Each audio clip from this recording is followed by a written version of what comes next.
Because as dominant as Doggo and Baileyyyy were in the winners finals, history shows that whoever's coming through the lower bracket is going to 6-0 and take the entire series. So my money's on Kylar, Alice, and Rite going into this. Of course, Doggo and Baileyyyy were looking the best that I've ever seen them in a very long time, and this could just be the tournament where they go, okay, yeah, it's been back and forth in the past. If we take a look at Low Tier City, they were nowhere to be found in top three. That was a rough placement for them. Well, relatively rough. They ended up getting 5th. It was tough. They got sent down in the losers bracket by Baka and Lust.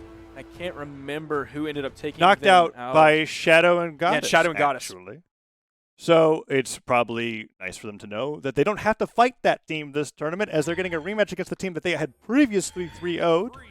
Here we go in the grand finals for the Australian Steelseries 2v2 Championship. Mammoth Fortress for game number 1, and Rite opening up the Koji.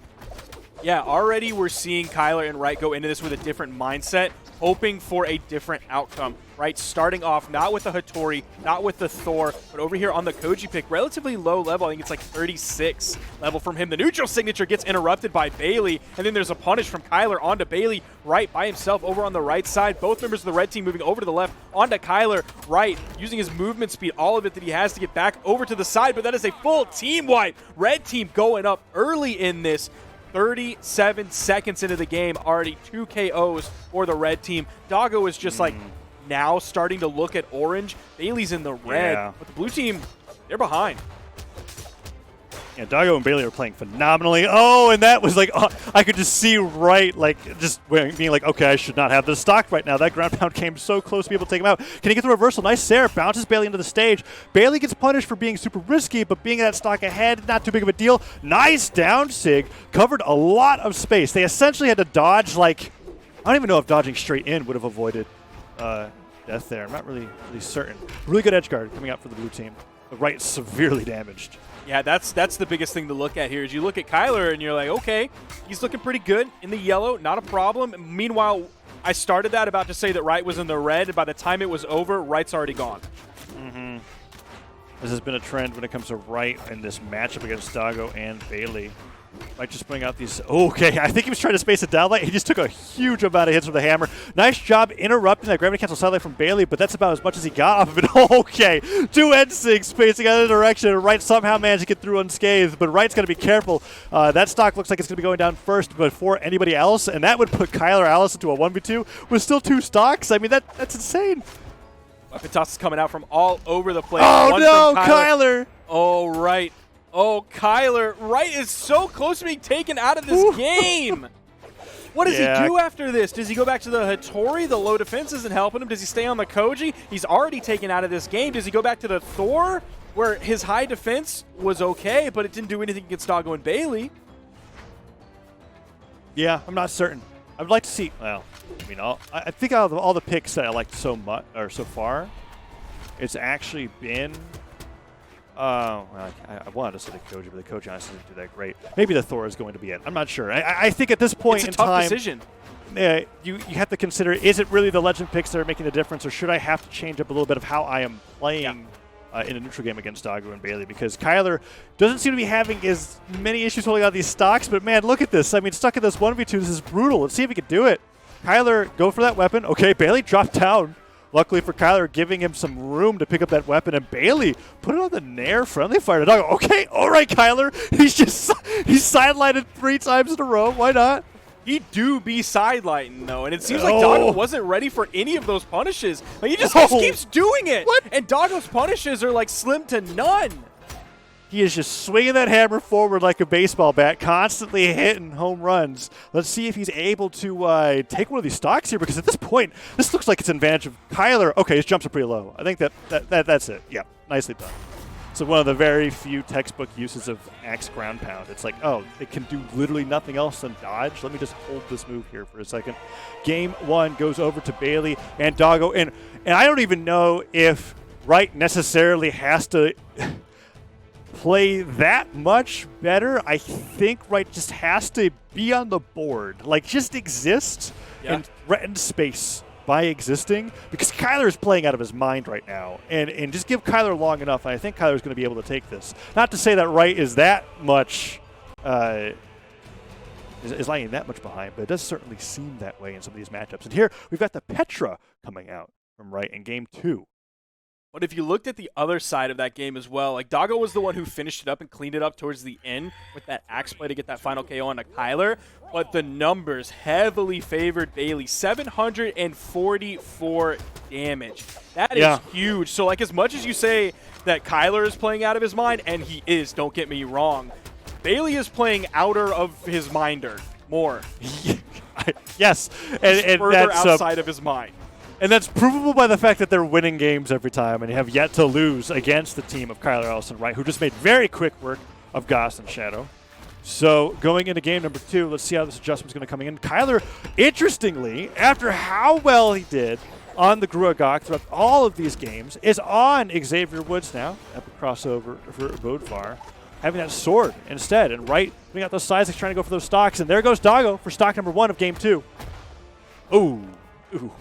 Hate to see it. Ground pounding your teammate. But Rite seems to be okay. All right. Gravity cancel downlights into a lost stock. Stocks are now evened up. 5-5. Now, I do like the Bodvar pick, the Xavier Woods coming out from Kylar Alice. I think his potential, just as a character, I think Bodvar's potential is much higher than Taros' potential. Like, he's me Taros, me hit hard, me have some solid signatures, me also have some kind of gimmicky things, but I don't think that comes out as much from a character like Bodvar, like this Xavier Woods pick. Now, even though Kylar did go down there, man, Rite is still taking a ton of punishment. We are still even after they found that knockout onto Baileyyyy. Doggo immediately waking up out of that combo from Kylar with a down air onto Rite. Doggo is like almost like the chosen bot. Right out of hit stun, an attack comes out. That's really great maneuvering from Rite there on the edge, being able to use the orb and doing a point-blank ground pound just to be able to keep like almost a zone of safety. Rite somehow still surviving and really good. This is the change I was talking about, right? Like you just have to survive a little bit longer for Kylar Alice to be able to get a lot of those heavy-hitting KOs, and Doggo might soon follow. Okay, right? That's I've been seeing a few of those. That's not what we're talking about, bro. You don't spawn in and toss your iframes away so you can throw out a raw side heavy. Oh, no. And then he ground pounds Kylar. Oh no, taking a lot of damage. There's been like this magnetism about the middle of the stage that just makes Rite want to gravity cancel moves and fully charge them. I'm not really sure what it's about.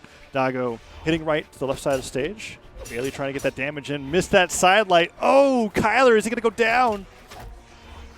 Has a lot of jumps. He's able to get back. Getting chased high into the air. Yo, can he make a big play? Ooh. Oh, Rite gets the side light, gets the side air. There goes Baileyyyy off the top. Rite needs to get this stock off of Doggo. That's a great start. Goes for the second one. I was expecting a second neutral six. Is it coming out again? Much. Oh, gravity cancel down light comes through. Kylar's just chasing Doggo around. Baileyyyy knows he just has to keep Doggo alive. Weapon toss comes through. D-light down air. Nice mix-up. Catches Rite off guard. And the ground pound takes him down. Kylar in the 1v2. Once again, exact same story as game number 1. This is still a very live game, though. Yes. Still a very live game. Doggo is extremely in the red. I don't know what Kylar has coming next, whether it's a sword or a hammer. I don't remember what he had last. But it might not even matter what he has next. Doggo's there to juggle the weapons, try and delay the spawn as much as he can. Forcing Kylar into unarmed. He didn't pivot. Oh, Kylar's taking so much damage. Oh, but the recovery saved the day. Kylar picks up a hammer. He starts naring above his head. Oh, okay. Both players dodge and place anticipating something, but Doggo doesn't get the downlight. The team combo could have been finished off by a signature perhaps, but Kylar manages to survive a little bit longer. Still looking for that KO onto Doggo, but Doggo's doing a great job of just playing his bait, saying, hey, come get me, I'm free, I'm wide open, and Baileyyyy just hitting him for it. Actually got all the way through Baileyyyy over to Doggo, but he's so scared to commit, and for good reason. He'll take a punish, possibly a fatal one at that. Got to go back to those Gruagok strats and just sidelight over and over again. But no, the Stair, enough on its own to take him down, and a 2-0 lead for Doggo and Baileyyyy. I mean, is this going to break the Australian trend of the team coming through the lower bracket, winning the entire thing? Because Doggo and Baileyyyy are looking unstoppable.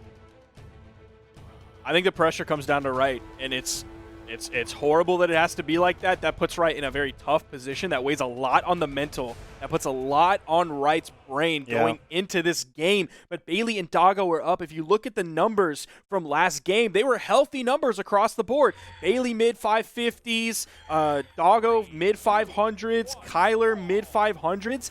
And then Rite was down, lagging behind like as much as 200 damage in the mid 300s. You just can't be doing that on the reg, and that's what Rite is doing. He's forcing Kylar into these 600, 700, 800 damage games if they even want a prayer. It's all going to come down to this game. And every game after that, supposedly, if they win it. Nicely done from Rite, getting some damage in there. Nice sider as well, making it back to the stage. Sidestick hits.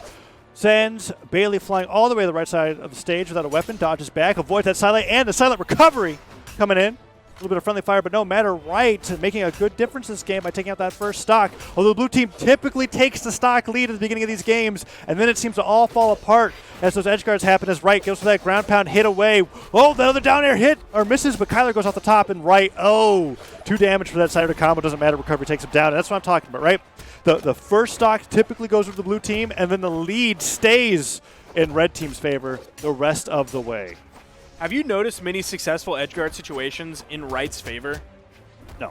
Okay, because I haven't either, and I don't know if I just haven't seen them, because that's certainly possible when there's 3 other characters on the screen, but I haven't personally noticed any, but he's still going for them. So if I haven't missed any, I'm not a big fan of them.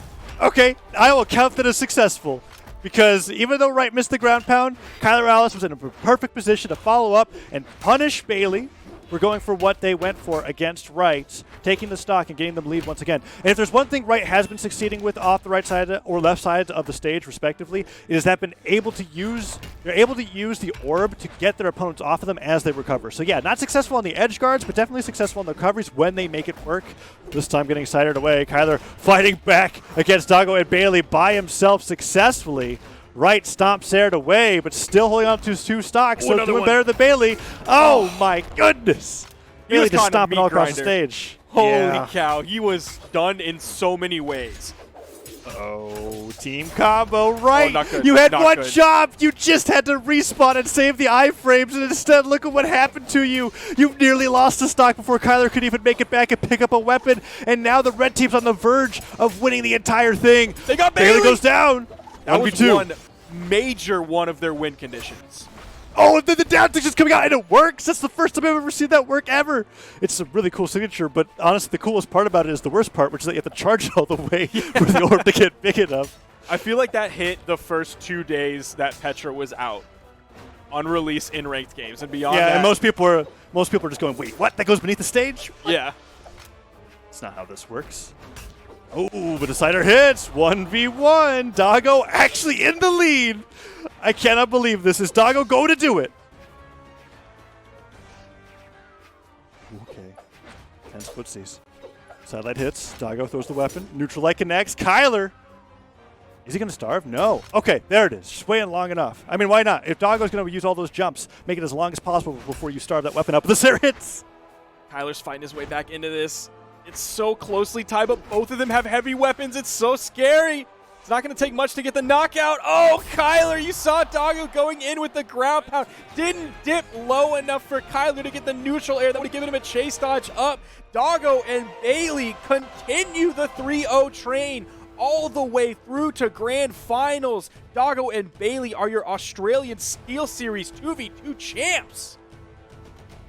What an amazing performance from Doggo and Baileyy, and that completely blew away any expectations that I had coming into Australia. This is the first time where I really felt like I witnessed an incredibly dominant team stay dominant the entire way throughout the bracket and win the entire thing. I mean, just looking at that top 8, it is 3-0s every time. I don't think if Doggo and Baileyy drop a game, I'd have to take a look back further into the bracket, but it's looking like no, 3-0s all the way through top 32, and if I go back even further, I doubt that they drop one in pools. Amazing play from Doggo and Baileyy in Australia, and they might be. It takes a few more tournaments than just one, but they might be starting to solidify themselves as the best team in Australia, and that is very exciting considering how dominant Kylar Alice has been as a player, both in ones and